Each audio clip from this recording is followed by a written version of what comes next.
अस्सलाम वालेकुम dear students, class 8 subject science.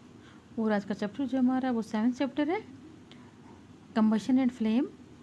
तो आज हम बच्चों जो कुछ मेन पॉइंट्स हैं इस चैप्टर के, हमने इस चैप्टर में क्या क्या पढ़ना है, हम उन्हीं पॉइंट्स को डिस्कस करेंगे।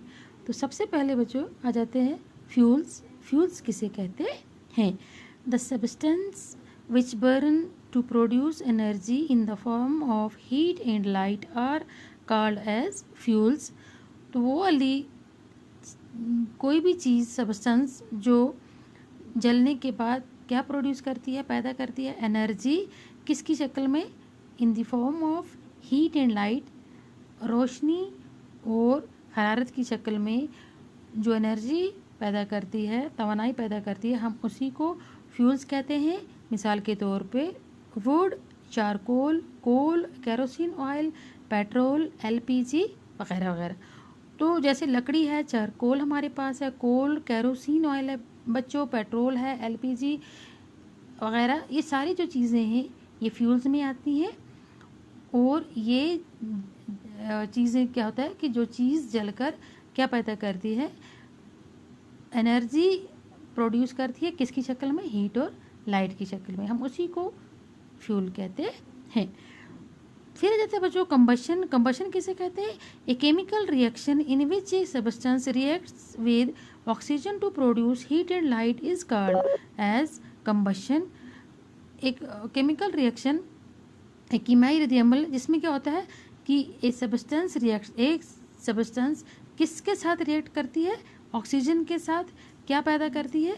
ऑक्सीजन के साथ मिलकर, जब ऑक्सीजन के साथ मिलती है हीट एंड लाइट, रोशनी और हरारत पैदा करती है, इज कॉल्ड एज कंबशन। इसी को हम कंबशन कहते हैं।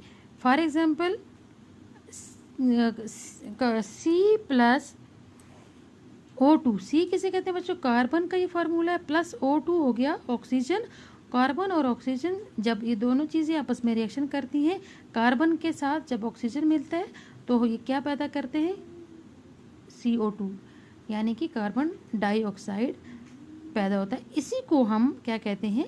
कंबशन कहते हैं। या CH4 किसका फार्मूला है? मीथेन का, प्लस 2O2। जब ये ऑक्सीजन के साथ मीथेन जब ऑक्सीजन के साथ मिलती है तो जब ये आपस में रिएक्शन करती है ऑक्सीजन के साथ मीथेन, तो एक नई चीज़ बनती है। वो क्या बनता है? Carbon dioxide plus water. Carbon dioxide और पानी हमें हासिल होता है, एक नई चीज़ कार्बन डाइऑक्साइड और पानी हमें मिलता है। फिर आ जाता है बच्चों कंबस्टिबल सब्सटेंस। कंबस्टिबल सब्सटेंस किसे कहते हैं? The substances which can burn in the presence of air are called as combustible substances. वो वाली कोई भी चीज़ जो किसकी मौजूदगी में, किसकी प्रेजेंस में करती है, जलती है, उसको हवा की मौजूदगी में जो क्या करती है, जलती है, उसी को हम क्या कहते हैं? Combustible substances. For example would, cloth, dry leaves, paper etcetera. तो जो हवा की मौजूदगी में क्या करती हैं? आग पकड़ लेती हैं, जो चीज़ें जल जाती हैं आसानी से हवा की मदद से, हवा की मौजूदगी में, तो उन्हीं को हम कंबस्टिबल सब्सटेंसेस कहते हैं। फिर आ जाते हैं बच्चों non combustible substances. Non combustible substances किसे कहते हैं? The substances that do not burn are called as non combustible substances. वो वाली सब्सटेंसेस, वो वाली चीज़ें जो क्या करती हैं कि डू नॉट बर्न, जो नहीं जलती, जो आग नहीं पकड़ती, उन्हीं को हम नॉन कंबस्टिबल सब्सटेंसेस कहते हैं। जैसे कि बच्चों स्टील स्पून है हमारे पास, अगर स्टील की चम्मच है, आप उसको आग में भी डालेंगे तो वो आग नहीं पकड़ेगी।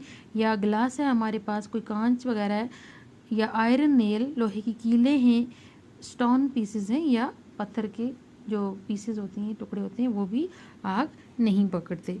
तो वो वाली चीज़ें जो हवा अगर हो या ना हो, लेकिन वो आग बिल्कुल नहीं पकड़ती, उन्हीं को हम नॉन कंबस्टिबल सब्सटेंसेस कहते हैं। फिर आ जाता है बच्चों इग्निशन टेम्परेचर। इग्निशन टेम्परेचर किसे कहते हैं? The lowest temperature at which a substance catches fire is called its ignition temperature. It is also known as kindling temperature. वो कम से कम दर्जे हरारत, सब कम से कम दर्जे हरारत पर जब क्या होता है, कोई चीज़ आग पकड़ लेती है, कैचेस फायर, उसी को हम इट्स इग्निशन टेम्परेचर कहते हैं। हम उसको, उस चीज़ को उसका इग्निशन टेम्परेचर कहते हैं, जो कम से कम दर्जे हरारत में क्या कर लेती है, आग को पकड़ लेती है, और हम उसको किंडलिंग टेम्परेचर भी कहते हैं। फिर आ जाता है बच्चों ग्लोबल वार्मिंग। ग्लोबल वार्मिंग किसे कहते हैं? The rise in average temperature of the atmosphere of the earth is known as global warming. जब औसत दर्जे से ज़्यादा जो है एटमॉस्फेयर है जो ज़मीन का, उसका जो टेम्परेचर जो है वो बढ़ जाता है, उसी को हम क्या कहते हैं, ग्लोबल वार्मिंग कहते हैं।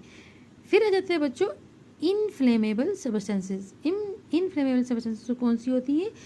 The substances which have very low ignition temperature and can easily catch fire with a flame are called as inflammable substances. वो वाली चीज़ें जो बहुत कम, वेरी लो इग्निशन टेम्परेचर, जिनका बहुत कम इग्निशन टेम्परेचर होता है, लेकिन वो क्या कर लेती हैं, बहुत कम इग्निशन टेम्परेचर पर आग को पकड़ लेती हैं, आसानी से आग पकड़ लेती हैं विद ए फ्लेम, किसके साथ, आग के साथ, are called as inflammable substances, उनको हम इनफ्लेमेबल सब्सटेंसेस कहते हैं। फॉर एग्जांपल एलपीजी गैस, जो हमारे पास घरों में सिलेंडर है, आप देखते हैं बच्चों, हम जैसे ही गैस ऑन करते हैं, हम लाइटर जलाते हैं, तो उसी वक्त जो हमारा चूल्हा जल जाता है, वो चूल्हा, गैस का चूल्हा आग पकड़ लेता है, तो वो उसका लो जो इग्निशन टेम्परेचर है, वेरी लो इग्निशन टेम्परेचर पर आग पकड़ लेता है, तो हम उसी को क्या कहेंगे, उसका इग्निशन टेम्परेचर कहते हैं। फिर पेट्रोल भी इसी तरीके से आग पकड़ लेता है, और सीएनजी गैस है जिसको हम कंप्रेस्ड नेचुरल गैस कहते हैं। फिर कैरोसिन है, पेपर भी पकड़ लेते हैं आग जल्दी, सटरा, घास वगैरह, अल्कोहल वगैरह वगैरह, ये कुछ ऐसी चीज़ें हैं जो क्या होती हैं, इनफ्लेमेबल होती हैं, जो वेरी लो, जिनका इग्निशन टेम्परेचर होता है और वो बड़ी आसानी से आग पकड़ लेती है। फिर रहता है बच्चा क्लोरोफिक वैल्यू। क्लोरोफिक वैल्यू हम किसे कहते हैं? The amount of heat energy produced on complete combustion of 1 kg of a fuel is called its calorific value।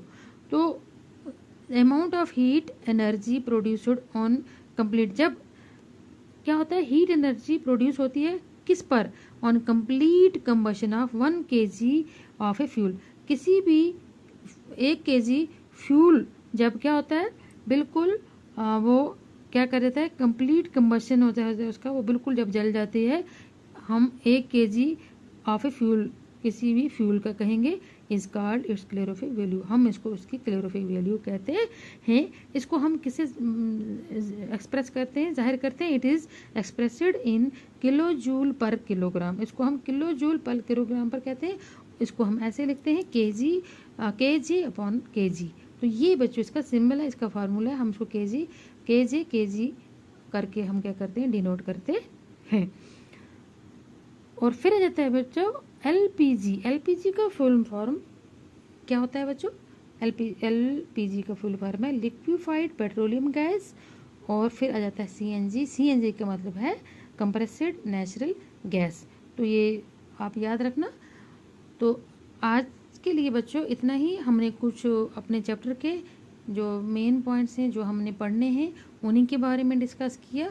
तो इंशाल्लाह हम अपने नेक्स्ट क्लास में इनको और ब्रीफली पढ़ेंगे। अल्लाह हाफिज़।